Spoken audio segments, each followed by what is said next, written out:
सबसे पहले रिच लोगों की फिलॉसफी ये है कि वो पाइपलाइन बिल्डिंग में दिमाग लगाते हैं। पाइपलाइन बिल्डिंग का मतलब कि जो मैं काम आज कर रहा हूं उसका पैसा 2 बरस के बाद कितना आएगा या 3 बरस के बाद कितना आएगा। एग्जांपल मैं बार बार देता हूं और वो एग्जांपल बड़ा सिंपल है। उस एग्जांपल का नाम है मिस्टर अदानी साहब। अदानी साहब ने अपनी पाइपलाइन बिछाई गैस की, है ना। अदानी साहब ने अपनी गैस की पाइपलाइन बिछाई, बहुत सारे लोगों के घरों में आ गई होगी और बहुत सारे लोगों के घरों में महीना 6 महीने साल 2 साल के अंदर आ जाएगी। मेरे घर में 2017 में पाइपलाइन आया, उससे पहले हम सिलेंडर उठाते थे। वो लाल रंग का एक वो सिलेंडर होता था, भारत पेट्रोलियम और हिंदुस्तान का। आपके घर में भी होता होगा ना, वो 14 किलो का सिलेंडर। वो माता जी बोलती थी बेटा अंदर रख दे, उसी में फट जाता था हमारा, है ना।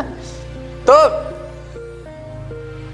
हमारे घर से 2017 में वो सिलेंडर हटा और क्या आ गया, वो पाइपलाइन आ गया, है ना। उसमें हम वो नॉब खोलते हैं और निकल के गैस आ जाता है, हम लोग चलाते हैं, इस्तेमाल करते हैं। 2017 में अगर मेरे घर में गैस आया, लेकिन 2017 में ही अदानी के दिमाग में ये नहीं आया होगा। हो सकता है अदानी के दिमाग में पाइपलाइन का विचार 5 साल 7 साल 8 साल 10 साल पहले आया हो। यानी 2017 में अगर मेरे घर में आया होगा तो उसके लिए खुदाई हो सकता है 2010 में की हो उसने, या 2011 में की हो, या 2012 में किया हो। मेरी बात समझ में आ रही है तो बोलिए हाँ। यानी जो प्रोडक्ट उसने डिलीवर किया मुझको 2017 में, उसकी प्लानिंग हो सकता है 10 बरस पहले उसने कहीं ना कहीं करी होगी। उसकी मेहनत 10 साल पहले उसने कहीं करी होगी। गड्ढा खोदा होगा, गवर्नमेंट से सेटिंग करी होगी, गैस खरीदा होगा, उसको रिफाइनरी का दिमाग लगाया होगा, पाइपलाइन बिछाया होगा। एक प्रोसेस है, 5 साल 7 साल 10 साल उसने मेहनत किया होगा। और उस 5 साल 7 साल 10 साल के प्रोसेस में एक बात और तय है कि उसने उस प्रोसेस में पैसे नहीं कमाए होंगे।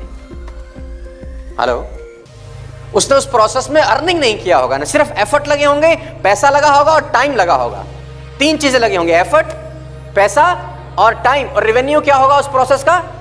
0, है ना। और इस प्रोसेस को करने के बाद 7-8 साल लगाने के बाद, लाख 2 4 5 करोड़ अरब रुपए लगाने के बाद, कुछ समय बिताने के बाद, आज अगर 2017 में मेरे घर में पाइपलाइन आया तो मेरे से वो डिमांड क्या करता है? महीने के 600 700 800 रुपए। That's it. आपके घर में अगर पाइपलाइन होगा ना तो उसका बिल इतना ही आता होगा यार, 600 700 800 रुपीज मैक्सिमम, यही कॉस्ट है ना। यानी वो इतनी 10 साल की मेहनत, अरबों खरबों रुपए का इन्वेस्टमेंट, दुनिया भर के एफर्ट्स करने के बाद मेरे से क्या मांगा? महीने का आप दे दो भैया हमको 800 रुपए।